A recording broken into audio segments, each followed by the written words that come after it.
Welcome to a self-published author's diary. My name is Elodie Novodatsky and I have been self-publishing since 2014. I will be sharing my ups and downs and the behind the scenes of this wild adventure. Thank you for listening.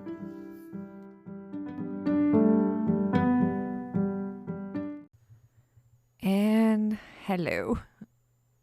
It sounds a bit weird because I'm starting to record again from my Yeti microphone instead of recording from my phone.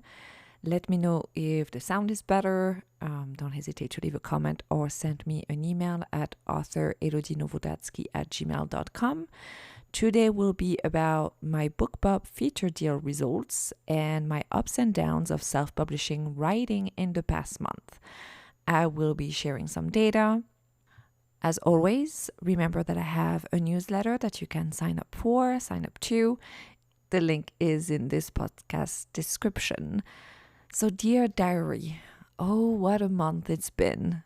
Before getting onto my Bookbub Featured Deal Results, here are a few ups and downs and roller coasters that happened in the past month. So here a little bit of an addendum because what I'm about to tell you is from February 15th. And on February 17th, Find a Way Voices by Spotify has updated the terms and conditions again. I will look into them more. Some of the language that I'm about to share with you has since been updated.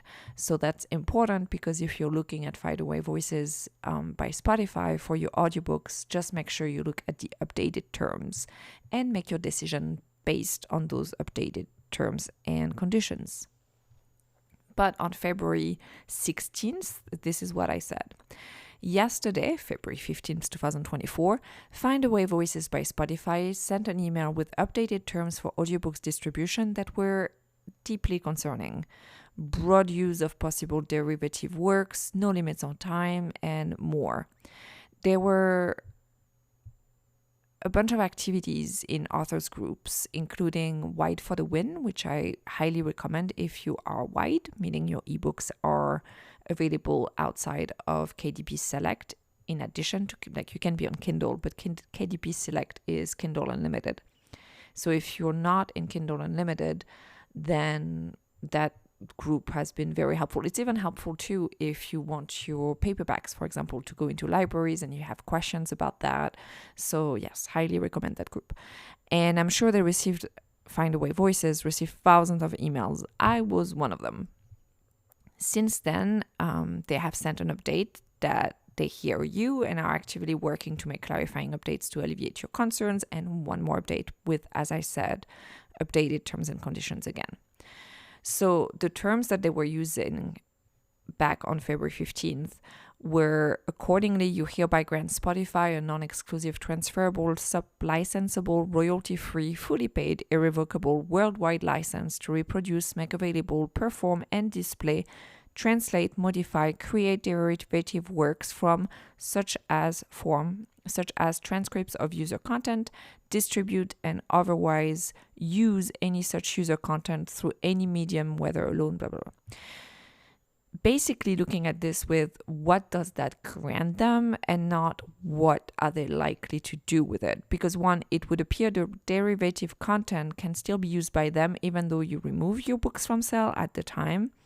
What if they are sold to another company? Those rights are transferable, and that company uses the transcript or other derivative works to create whatever they want. So again, it's not as much like what are they likely to do? Like, do I trust them with this? More like what could happen, right? Because that's a contract. So it wasn't full on panic for me at that time, just because after seeing the reactions, I was hoping that they would send an update and change that language. And it's more about let's make sure I make an informed decision and get clarification, updated terms before deciding. Find a Way Voices by Spotify is currently my way of reaching libraries with my audiobooks and other vendors. And yes, full disclosure, I make much more on Find a Way Voices by Spotify than on ACX. ACX is the distributor to Audible.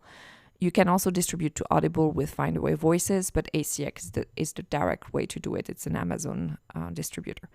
It's been a steady 3 figures per month, and I just had added my Gathered CD series right before. But yeah, if the terms had not changed, I'll find a way to pivot. They have, and I thought about that, the Friends episode where they're trying to pivot the couch. No.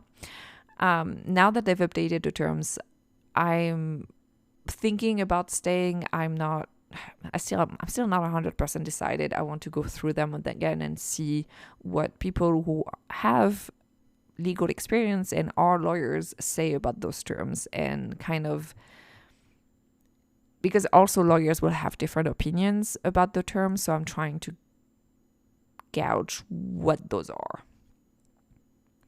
So my Vela bonus for December was 2.5 times more than the one in November, and it is wild. And I'm not talking about my bonus for January, which I just got, which is lower than December, but still very good.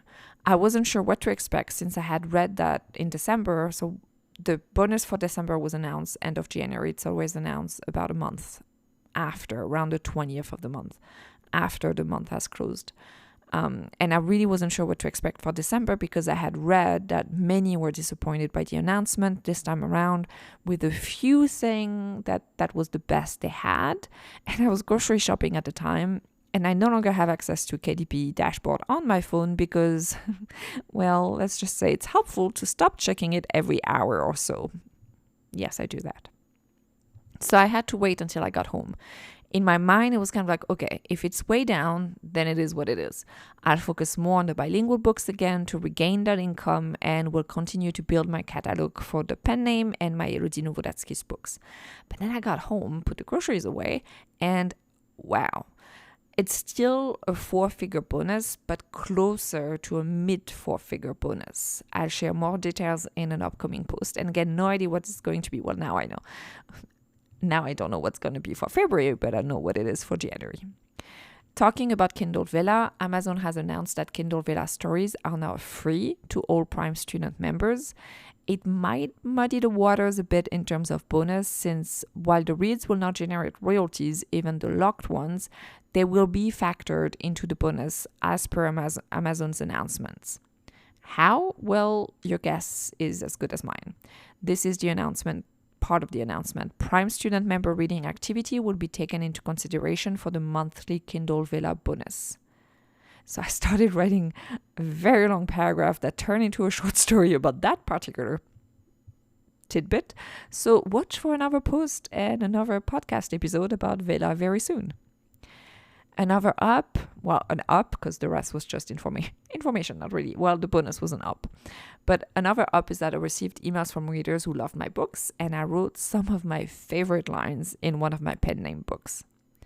Down, there are still days when it's hard to grasp the impact of my work. I'll share more about what I'm doing about this thanks to Bekasheim soon. And there are still days where my book's revenue, not the bonus, which can be fleeting, doesn't get past a few dollars. I've had very good days for me, when I make about between $45 and $55 per day, which for me is good because when you add the bonus afterwards, it adds up. But there are still days where I don't make that. And my goal would be to have the amount that I'm making in the bonus to be more consistent with my book, since again, the bonus is unpredictable. So another up, I'm very excited a project I have. I know, one more. To reintroduce readers to the Gathered CD series with a prequel novella. I'll start working on it as soon as I'm done writing the prequel story and novella of Dear Santa with Love. Full disclosure, this comes from a down. The read-through for the Gathered CD series isn't as high as what it could be. Part of it is because the next story readers want is the one I'm currently working on. And part of it is, well, I'm not sure. Because readers do love Fear Me, Fear Me Not. It has high ratings, constant downloads when it was perma-free. I just changed it back to paid to change the perma-free in the series to that prequel novella once I have it, so that hopefully I get some downloads, paid downloads to Fear Me, Fear Me Not, and then more people then being inclined to pre-order Miss Me, Miss Me Not or continue reading the series. Another up, I got contacted by Barnes & Nobles for Sweets for Love to be featured in the Nook Free Friday collection for the weekend of March 8th, March 10th. Also, am I the only one who always wants to say Barnes & Nobles? Pardons. I always have to check. So Barnes & Noble for Sweets for Love to be featured in a Nook Free Friday collection. It's back at full price now, so I will discount it again for that weekend, and I'm very much looking forward to it. Okay, so now for the Bookbub Featured Deal. And again, if you want to see the graphs, it's available on my newsletter, which is elodienovodatsky.substack.com. Novodatsky is NOWODSDOGAZKIJ.substack.com. Yes, I probably should put a self-published author's diary. It's called the self-published author's diary. So if you're looking for it, you'll find it that way too. So on December 28th, 2023, I applied for a Bookbub for Sweets for Love a month after it had been declined. And this time I got the email that says, you've been selected for a Bookbub Feature Deal. I got that email on January 5th. And let me just tell you, I was flabbergasted and very happy. So I looked and I have applied for Bookbub 28 times across my catalog and got selected 3 times, including 1 time for international and not for international US. So my acceptance rate is 10.7%. Sweets for Love is a steamy rom-com featuring a single mom trying to save her small-town bakery by entering a reality TV baking show.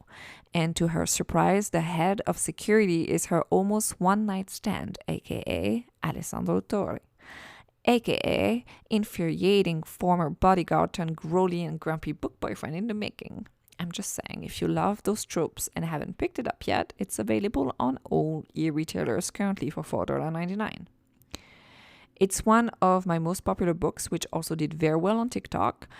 And it had, prior to the Bookbub, a ratings of 4.4 and reviews which include amazing, hilarious, and hot. And I do refer to that series as my steamy Hallmark movie meets rom-com-like series. So, also important to note that I had applied for a contemporary romance slot and I got a rom-com slot. So it has less readers, also less expensive. So why do I think Sweets for Love got selected this time and not the time before? I can't be sure, but there are some of the things that either I did differently or were different than the previous time I tried. I added in the comments that Sweets for Love is a standalone in a series of connected standalones. It is number 4 in the series. So knowing it's a standalone might have given it better chances maybe. It had more ratings, not reviews, but ratings. It had been free for a month and a half by then and had been featured as one of the books in the Zoe Bub. It's not a perma-free, so at the time of filling out the form, it had about 40 ratings, and the rating, as I said, was 4.4.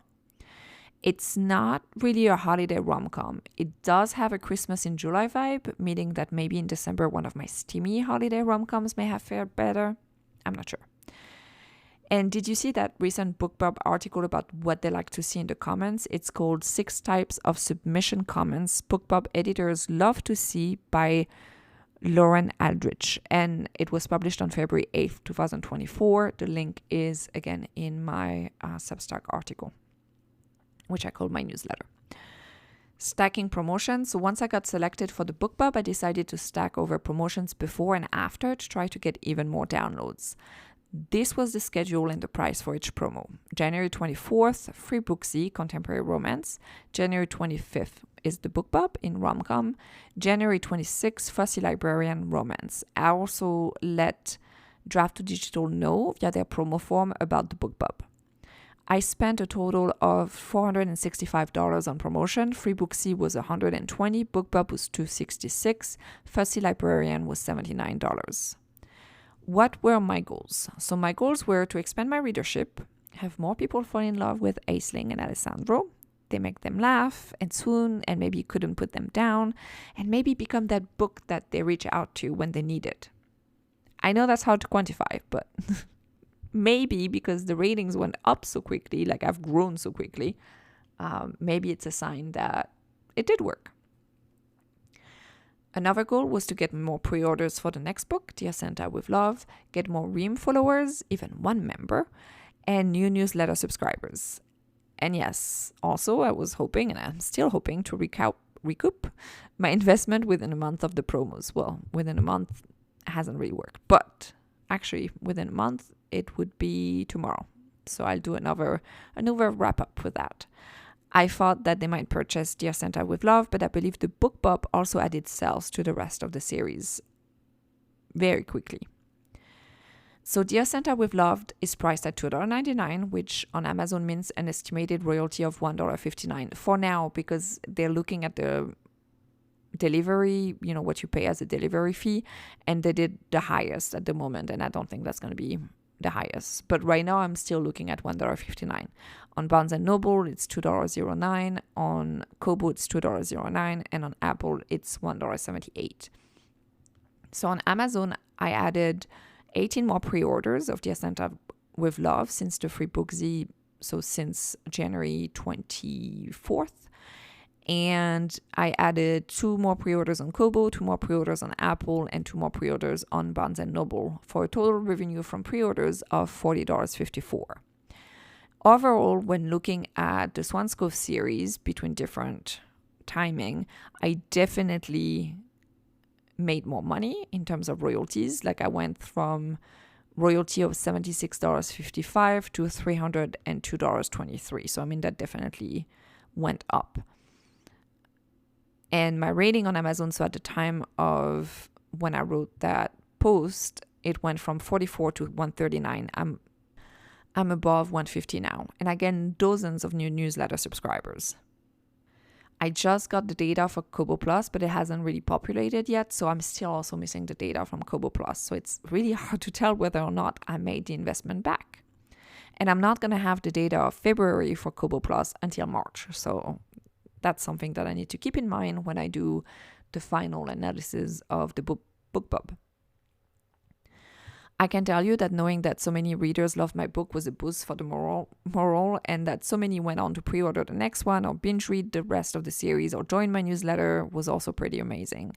And I'm wondering if I got contacted by Barnes & Noble for the upcoming Flash promo because of that impressive downloads Sweets for Love got there during the Bookbub. In addition, the rest of the series is very Christmas oriented, so not sure if that plays a role for reading the rest of the series in January. In terms of total free units that moved between January 23rd and February 5th, it was 21,153 copies of Sweets for Love were downloaded, which is wild. Also, it was first in the top 3 bestsellers in romantic comedy on Amazon. It was 15 in the Apple Books free catalog. Actually, the number 1 in romantic comedy. One of my author friends who writes under the name Elena Markham. If you have not read her books yet, I recommend them. Contemporary romance, small town. She sent me that. I think it was either a screenshot or a message to let me know that I was number 1 there, which was really cool. So what would I do? Would I do anything different? Based on the data so far, I'm unsure if I would add Fussy Librarian and Free Booksy, meaning I might choose one or the other to stack before. If the book is not a perma-free, I would change it back to paid quicker, meaning within 48 hours of the Bookbub. Right now it was free for 4 days after. And that's also something that Bookbub mentions in terms of when to revert. I would try to see if I could do some newsletter swaps. So asking is not really my forte, but there are plenty of authors I would love to do swaps with, because, I would also love to feature their books in my newsletter, and I already do, but maybe do it more regularly. And because I think my readers would also love their books. Maybe actually share it more on social media like TikTok and Instagram with videos and snippets. This was pretty low-key for me in terms of time investment, and I could have shared some videos with readers too. Going back to the swaps, it's kind of like I share books that I love already with my readers, but I don't know if like an author, for example, is doing something special, like is doing a promo, or is doing, if I don't see it on social media, I might miss it. But if I maybe either sign up for their newsletter or maybe like look on book funnel or ask my friends if they're having any promos plan. I mean, that could be something too. I could do that. Update my back matter to make the next books even more one-click worthy, and maybe mention to readers I love getting emails from them, and I'll tell you why in an upcoming post and episode. So again, thank you so much for listening. I hope this was helpful. And if you have any experience you'd like to share, or if you have any questions you'd like to ask, do not hesitate. And you can send me an email at author.elodinowodatsky@gmail.com. Yes, I will spell my last name again. It's Nowod as dog Azkij. There is the link to the Substack in my episode description. Don't hesitate to join. It's free to receive those posts per email as well. Thank you again so much for listening, and to all writers out there, happy writing, and to everyone, happy reading.